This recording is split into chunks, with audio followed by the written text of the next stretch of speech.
Pagi teman-teman, pada kesempatan kali ini kami dari kelompok 8 yang beranggotakan Laurentius Verdiki, Rachel Putri Denisa, dan saya Arya Punadisa Dewa. Kami akan mempresentasikan pengelolaan kultur sekolah. Sebelum mempelajari lebih lanjut, alangkah lebih baiknya kita mengetahui apa sih kultur sekolah itu. Next, Diki. Apa sih kultur sekolah itu? Pengertian kultur sekolah.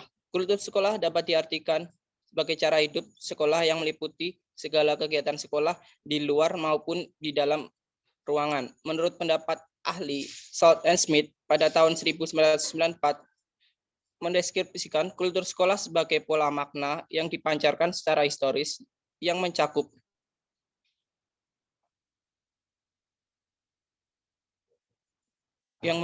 norma, nilai, keyakinan, seremonial, ritual, tradisi, dan mitos dalam derajat yang bervariasi yang ditunjukkan oleh warga sekolah.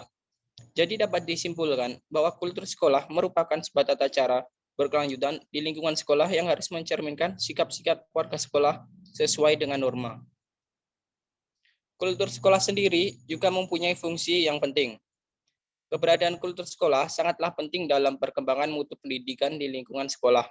Faktor penentu mutu pendidikan di lingkungan sekolah ternyata tidak hanya dalam wujud fisik saja, tetapi harus dilakukan dengan pendekatan non-fisik, yakni dengan pembangunan dan mengembangkan kultur sekolah dengan adanya kultur sekolah yang mendukung para masyarakat sekolah tentunya akan merasakan dampak yang positif, sehingga pada akhirnya dapat membangun mutu pendidikan yang lebih baik.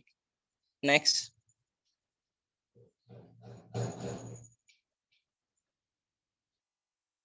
Ada beberapa peranan kultur sekolah dalam rangka pendidikan karakter siswa.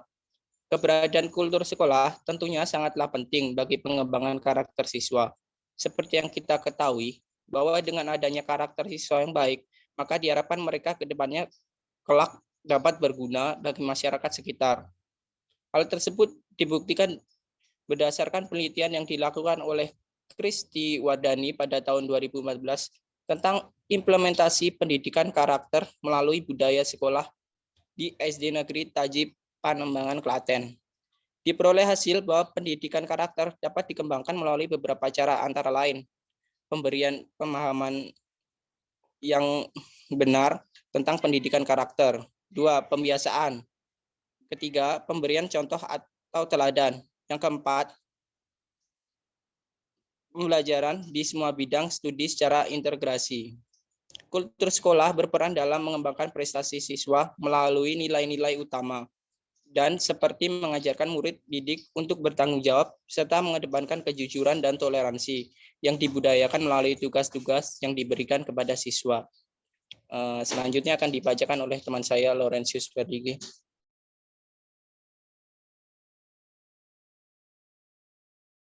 Ya, yang ketiga itu ada prinsip pengembangan budaya dan iklim sekolah. Nah, budaya dan iklim sekolah yang efektif akan memberikan efek positif bagi semua unsur dan personil sekolah.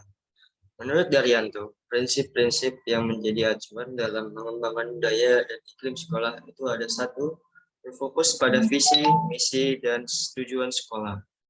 Nah, pengembangan budaya dan iklim sekolah harus sejalan dan bahkan mengacu pada visi, misi, dan tujuan sekolah tersebut. Visi tentang keunggulan mutu misalnya itu seperti harus disertai dengan program yang konkret dan itu dikondisikan menjadi budaya yang khas dari sekolah tersebut. Nah, lalu yang kedua itu ada menumbuhkan komunikasi formal maupun informal. Komunikasi merupakan dasar bagi koordinasi dalam sekolah, khususnya menyangkut program-program kegiatan informasi, sosialisasi, serta bagaimana eksekusi program-program tersebut harus dikomunikasikan dengan jelas kepada semua warga sekolah. Nah, yang ketiga itu ada menciptakan inovasi dan bersedia mengambil resiko. Salah satu dimensi budaya organisasi adalah inovasi dan kesediaan mengambil resiko. Hal ini penting khususnya bila sekolah harus mengembangkan dan melakukan perubahan budaya sekolah, sering dengan perkembangan dan tuntutan zaman yang ada. Nah, itu yang keempat adalah memiliki strategi dan program yang jelas. Pengembangan budaya dan iklim sekolah perlu ditopang oleh strategi dan program yang berkesinambungan. Strategi mencakup cara-cara yang tempuh, sedangkan program menyangkut kegiatan operasional yang dilakukan. Lalu yang kelima, berorientasi kinerja yang dapat diukur. Pengembangan budaya dan iklim sekolah perlu diarahkan pada sasaran yang mungkin diukur, supaya dengan demikian akan mempermudah pengukuran capaian kinerja dari sekolah. Ya. Next.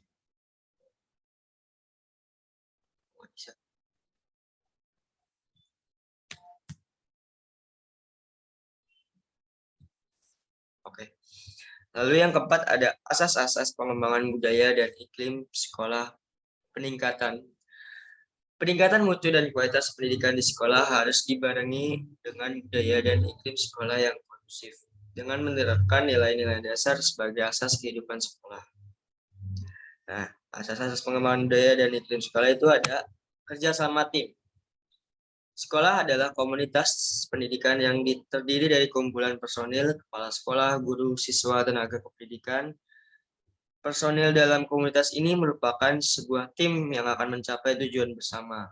Dalam kerangka mencapai tujuan manajemen sekolah, refleksi di era disrupsi 161 tersebut dibutuhkan kerjasama dan saling melengkapi satu sama lain. Masing-masing memiliki peran yang perlu disinergikan dalam rangka pengembangan tujuan lembaga. Nah, yang kedua itu ada kegembiraan, yaitu kemampuan masing-masing personil dalam lembaga sekolah menjalankan perannya sesuai kapasitas dan kemampuannya. Seorang guru dengan kompetensi profesional dan pedagogis menjalankan peran di bidang akademik. Namun, seorang guru juga harus memiliki sikap dan tindakan sebagaimana masyarakat, kompetensi kepribadian dan sosial.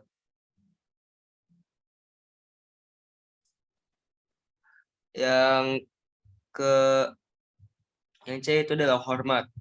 Rasa hormat merupakan nilai yang memperlihatkan penghargaan kepada siapa saja, baik dalam lingkungan sekolah maupun kepada stakeholders. Sikap hormat penuh penghargaan terhadap warga sekolah maupun kepada stakeholders yang akan meningkatkan keharmonisan hubungan dan tingkat kepercayaan satu terhadap yang lain. Lalu ada jujur.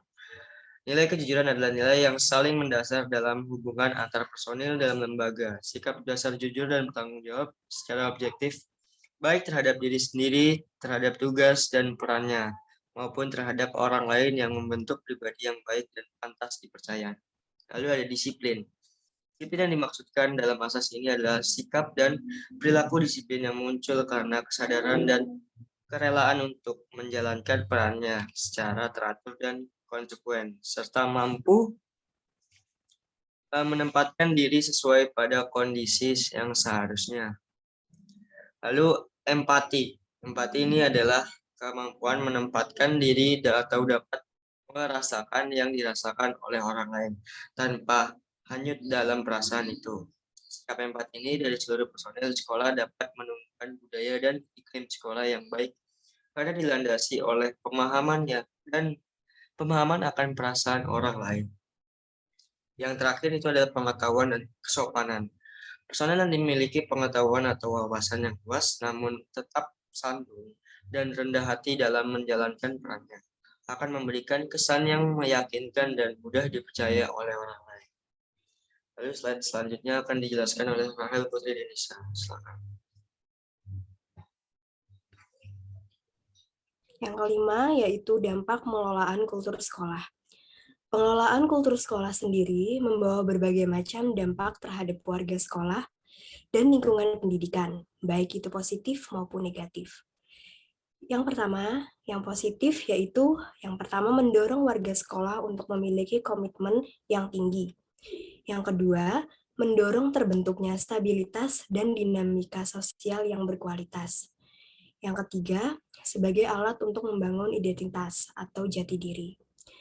Yang negatif, siswa ingin meraih prestasi yang setinggi-tingginya dengan segala cara untuk mencapainya, sekalipun melanggar norma dan nilai.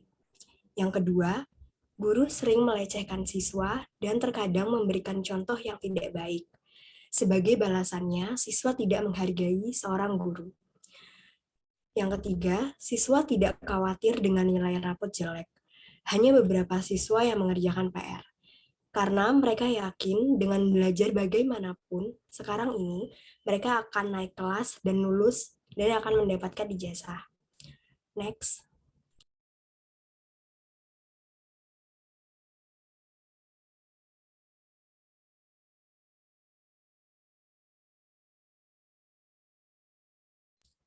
Kesimpulan, budaya sekolah yang baik dapat menumbuhkan iklim yang mendorong semua warga sekolah untuk belajar.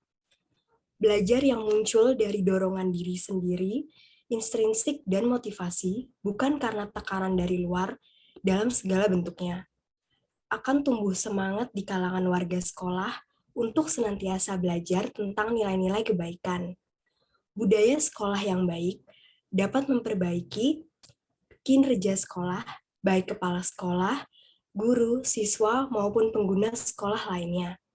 Budaya sekolah sehat memberikan peluang sekolah dan warga sekolah berfungsi secara optimal, bekerja secara efisien dan energik.